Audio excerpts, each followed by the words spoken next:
आप सभी को मेरी नमस्ते और जय Hind. Welcome to BHU Infopedia.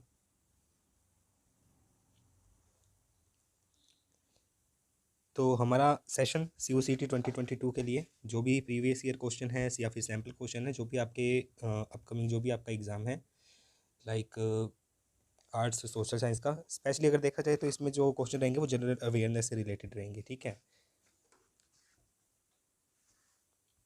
तो आज का पहला क्वेश्चन देखिए। ये प्रीवियस ईयर का क्वेश्चन है, BHU के एग्जाम में पूछा गया था 2021 वाले में। ठीक है, तो क्वेश्चन पूछा गया कि which of the following states is the largest producer of wheat in India in 2021। यानी ये पूछा जा रहा है कि भारत में 2021 में गेहूं के उत्पादन में सबसे जो टॉप पर स्टेट रहा था इंडिया का, वो कौन सा है। ठीक है, तो इसका आंसर था पंजाब। पंजाब जो है 2021 तक जो है भारत का सबसे बड़ा गेहूं का उत्पादक और जो निर्यात कर रहा है वो है। ठीक है, और ये पिछले ही साल जो है मध्य प्रदेश को पीछे छोड़कर पहले नंबर पर आ गया है। ठीक है, इसे व्हीट बाउल ऑफ इंडिया भी कह सकते हैं। ठीक है, उसके बाद क्वेश्चन है what is the India's rank in global hunger index 2021। पूछ रहा है कि जो वैश्विक भुखमरी इंडेक्स आया था एक 2021 में, इसमें जो है भारत का स्थान क्या है। ठीक है, जो वर्ल्ड ग्लोबल हंगर इंडेक्स है इसके अंदर जो है टोटल 116 कंट्रीज़ हैं 2021 में, और इसमें से भारत का स्थान जो है वो है 101। यानी काफ़ी पिछड़ा हुआ है भारत अभी भी हंगर के मामले में। थोड़ा और एक्सप्लेन किया गया है कि किस तरह से ये जो है स्कोर दिया जाता है। एक 50 के अंदर से स्कोर दिया जाता है हर कंट्री को, उनकी अलग अलग तरह की जो भी पैरामीटर्स है इस इंडेक्स को बनाने के हिसाब से। तो 50 में से जो इंडिया को स्कोर मिला है वो है 27.5, और यह जो स्कोर है यह है एक सीरियस जो इनका कह सकते हैं सीरियस कंडीशन है उन देशों के अंतर्गत आता है। इसके अलावा आप देखोगे जो लो पे है और दूसरा है एक्सट्रीमली अलार्मिंग। यानी जितना ज़्यादा स्कोर है 50 में से जितना ज़्यादा है उतना ही ज़्यादा खतरे में है, उस देश में उतनी ही ज़्यादा भूखमरी है। ठीक है, और इसमें जो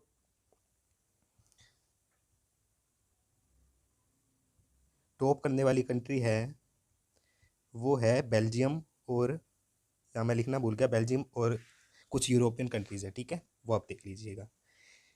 आगे देखिए कि which of the following countries has refused to initiate BBIN motor vehicle agreement. BBIN motor vehicle agreement ये चार देशों के बीच में एक कह सकते हैं कि उनके आपस के जो उनके राष्ट्रीय राजमार्ग हैं उनको यूज़ करने के लिए, ट्रांसपोर्ट को बढ़ावा देने के लिए। ठीक है, जैसे मैं आपको मैप दिखाता हूँ, एक मिनट। पहले तो यही जान लीजिए कि BBIN मतलब चार देश हैं, भूटान, बांग्लादेश, इंडिया और नेपाल।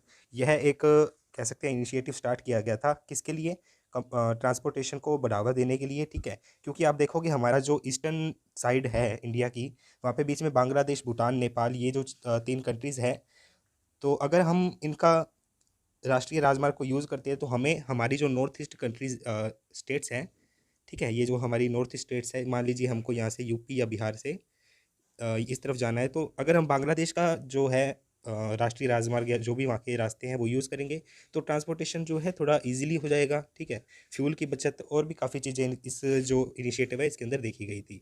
ठीक है, तो यही था, और इसमें से अभी क्या हुआ है कि जो भूटान देश है उसने इस इनिशिएटिव को एक्सेप्ट करने से मना कर दिया है, क्योंकि भूटान जाना जाता है किसके लिए, अगर आपने कभी पढ़ा होगा तो भूटान को कहा जाता है ऑर्गेनिक कंट्री।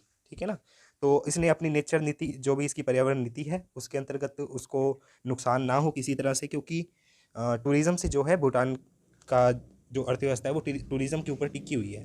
ठीक है, और ये BBIN जो इनिशिएटिव है इसके अंतर्गत ओपनली जो है दूसरे देशों के, ये जो तीन देश हैं नेपाल, भूटान और नेपाल, बांग्लादेश और इंडिया, तो इसके व्हीकल वगैरह आएंगे, तो इससे उन्होंने जो है चिंता जाहिर की है कि ये हमारे लिए पर्यावरण के लिए थोड़ा कह सकते हैं उनको अच्छा नहीं लगा, तो इस वजह से भूटान ने जो है इस इनिशिएटिव को लागू करने से मना कर दिया है। तो हमारा आंसर हो जाएगा भूटान। चलिए आगे। इसके अलावा पूछा गया कि SDG 17 is related to which organisation. देखिए SDG क्या होता है, सतत विकास गोल है। ठीक है, सस्टेनेबल डेवलपमेंट के लिए यूनाइटेड नेशन के द्वारा कुछ गोल्स सेट किए गए थे, कि 17 गोल्स जो है सेट किए गए थे, और ये जो एजेंडा था ये 2030 एजेंडा जो यूनाइटेड नेशन का 2030 एजेंडा है उसके अंतर्गत ये 17 डेवलपमेंट गोल जो है किए गए थे। ठीक है, तो इसका आंसर तो हो जाएगा क्या, यूनाइटेड नेशन और ये कुछ गोल्स है। इसके अलावा इन्होंने जो 2030 तक लक्ष्य रखे हैं कि वर्ल्ड में बिल्कुल भी भूखमरी नहीं होगी, ठीक है, यहाँ पे लिखी हुई हैं सारी चीज़ें। पावर्टी, हंगर, हेल्थ और wellbeing, quality education, gender equality, clean water and sanitation, ठीक है, clean energy, economic growth, industry, innovation, ये सभी चीज़ें जो है कुछ पर्यावरण को मद्देनजर रखते हुए विकास करना होता है, उस चीज़ को कहा जाता है सतत विकास, ठीक है। तो ये कुछ गोल्स थे, ये यूनाइटेड नेशन से संबंधित है। इसके अलावा पूछा जा रहा है कि नाटो यानी नॉर्थ अटलांटिक ट्रीटी ऑर्गेनाइजेशन, इसकी स्थापना जो है किस वर्ष में हुई थी? तो इसकी स्थापना 1949 में हुई थी। देखिए नाटो, आपको पता है अभी न्यूज़ में भी है, नाटो जो है एक कोल्ड वार के बाद में एक ऑर्गेनाइजेशन बनाई गई थी। कुछ अमेरिका जो है इसको हेड करता है, संयुक्त राज्य अमेरिका, और इसमें यूएसए, कनाडा और इसके अलावा यूरोपियन जो कंट्रीज़ है कुछ, ये सभी भी कुल मिला के इसके जो है 30 सदस्य हैं नाटो के, ठीक है। 1949 में स्थापित हुआ था और इसके हेड का नाम मैंने आपको एक बार बताया था, अभी मेरे को याद नहीं है, ठीक है। 30 कंट्रीज़ है, ये आपको याद रखना है। चलिए, इसके बाद पूछा जा रहा है कि who is the CEO of Twitter, यानी चीफ एग्जीक्यूटिव ऑफिसर कौन है ट्विटर के? तो हाल ही में पिछले साल ही दिसंबर के लगभग अपॉइंट किया गया था पराग अग्रवाल इंडिया के, उनको अपॉइंट किया गया है सीईओ, ट्विटर के सीईओ बनाया गया है। और पराग अग्रवाल जो है, इनसे पहले जो थे पराग अग्रवाल से, वो थे जैक डोर्सी। जैक डोर्सी पराग अग्रवाल से पहले इसके सीईओ थे, और पराग अग्रवाल ट्विटर के पहले सीटीओ थे। जैक डोर्सी ट्विटर के को फाउंडर भी रहे हैं, यानी जब 2006 में ट्विटर की कह सकते हैं फाउंड किया गया था इसको, तो ये को फाउंडर थे, उसके साथ में इन्होंने मिलके स्टार्ट किया था। ठीक है, तो जैक डोर्सी जो है ये को फाउंडर है ट्विटर के और प्रीवियस सीईओ भी है, ठीक है। और पराग अग्रवाल अभी बन गए। और तीसरा ऑप्शन जो है विजय शेखर शर्मा, ये कौन है? ये पेटीएम के सीईओ है, पेटीएम के सीईओ। एंडी जेसी की बात करें, देखिए एंडी जेसी कौन है? एंडी जेसी अमेजोन जो कंपनी है उसके सीईओ हैं, पहले जेफ बेजोस थे, ठीक है, और अब एंडी जेसी हैं। ये 3-4 आपको याद रखने हैं। तो यही, ये भैया है हमारे पराग अग्रवाल।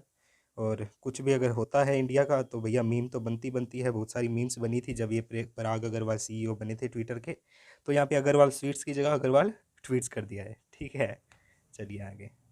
इसके बाद पूछ रहा है कि Shinzo Abe was the PM of which country? Shinzo Abe किस देश के प्रधानमंत्री थे? देखिए शिंजो आबे कौन है? शिंजो आबे जापान के पूर्व प्रधानमंत्री थे। और शिंजो आबे को 2021 में भारत की तरफ से पद्म विभूषण अवार्ड जो है दिया गया था। इस वजह से ये क्वेश्चन जो है आपके एग्जाम में पूछा गया था। तो हमारा आंसर क्या हो जाएगा? जापान, ठीक है। यहाँ पे इनके बारे में कुछ लिखा हुआ है कि ये भैया 2 बार प्रधानमंत्री रह चुके हैं और लॉन्गेस्ट सर्विंग प्राइम मिनिस्टर हैं जापान के सबसे लंबे समय तक जो कह सकते हैं प्रधानमंत्री रहे हैं वो शिंजो आबे हैं, ठीक है। बस बाकी इतना ही है जानने लोग लायक। ये है इनको शिंजो आबे, पब्लिक अफेयर के क्षेत्र में इनको पद्म विभूषण 2021 दिया गया। चलिए आगे। और भारत और जापान के शिंजो आबे के जरिए जो है काफ़ी अच्छे संबंध बने हुए हैं।